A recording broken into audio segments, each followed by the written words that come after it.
صلو علی الحبیب صلی اللہ تعالی علی محمد صلی اللہ علیہ وآلہ وسلم۔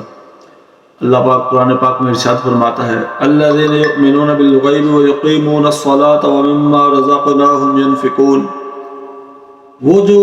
بے دیکھے ایمان لائے اور نماز قائم رکھیں اور ہماری دی ہوئی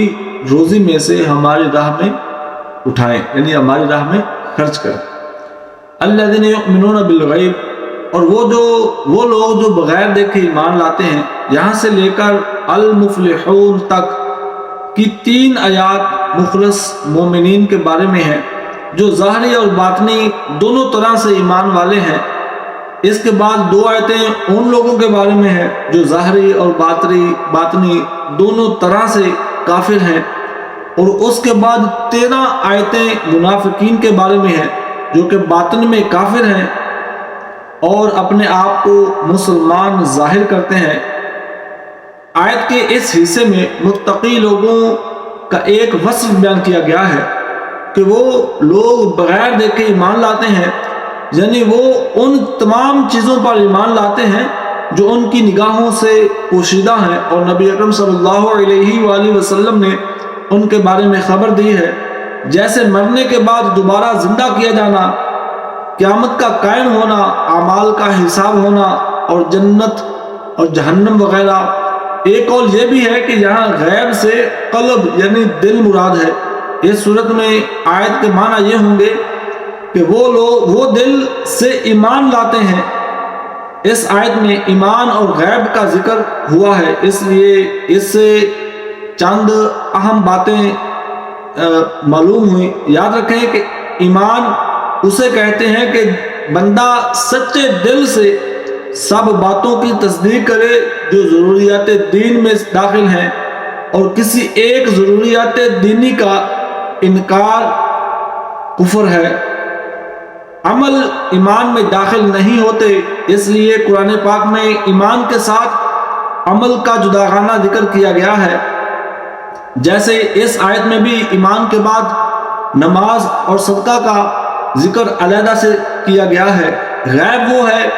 جو ہم سے پوشیدہ ہو اور ہم اپنے حواس جیسے دیکھنے، چھونے وغیرہ سے اور بدیہی طور پر عقل سے اسے معلوم نہ کر سکیں۔ غیب کی 2 قسمیں ہیں۔ نمبر 1، جس کے حاصل ہونے پر کوئی دلیل نہ ہو،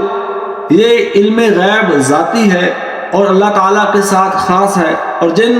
آیات میں غیر اللہ سے علم غیب کی نفی کی گئی ہے وہاں یہی علم غیب مراد ہوتا ہے جس کے حاصل ہونے پر دلیل موجود ہو، جیسے اللہ تبارک و تعالیٰ کی ذات اور صفات، گزشتہ انبیاء کرام علیہ السلام اور قوموں کے احوال، قیامت میں ہونے والے واقعات کا وغیرہ کا علم، یہ سب اللہ تبارک و تعالیٰ کے بتانے سے معلوم ہے، اور جہاں بھی غیر اللہ کے لیے غیب کی معلومات کا ثبوت ہے وہاں اللہ تبارک و تعالیٰ کے بتانے ہی سے ہوتا ہے۔ اللہ تبارک و تعالیٰ کے بتائے بغیر کسی کے لیے ایک ذرے کا علم غیب ماننا کفر ہے۔ اللہ تبارک و تعالیٰ اپنے مقرب بندوں جیسے انبیاء کرام علیہ السلام اور اولیاء اعظام رحمہ اللہ المبین پر غیب کے دروازے کھولتا ہے، جیسا کہ خود قرآن مجید اور احادیث مبارکہ میں ہے۔ اس موضوع پر مزید کلام سورہ آل عمران کی آیت نمبر 179 میں تفسیر کے ساتھ کیا گیا ہے۔ وَيُقِيمُونَ الصَّلَاةَ، اور نماز قائم کرتے ہیں۔ آیت کے اس حصے سے متقی لوگوں کا دوسرا وصف بیان کیا گیا ہے کہ وہ نماز قائم کرتے ہیں۔ نماز قائم کرنے سے مراد یہ ہے کہ نماز کے ظاہری اور باطنی حقوق ادا کرتے ہیں۔ نماز کے ظاہری حقوق یہ ہیں کہ ہمیشہ ٹھیک وقت پر پابندی کے ساتھ نماز پڑھی جائے، نماز کے فرائض، سنن، واجبات، مستحبات کا خیال رکھا جائے، اور تمام مفسدات، مکروہات سے بچا جائے، جبکہ باطنی حقوق یہ ہے کہ آدمی دل کو غیر اللہ کے خیال سے فارغ کر کے ظاہر اور باطن کے ساتھ بارگاہ الہی میں متوجہ ہو، اور بارگاہ الہی میں عرض و نیاز اور مناجات میں محو ہو جائے۔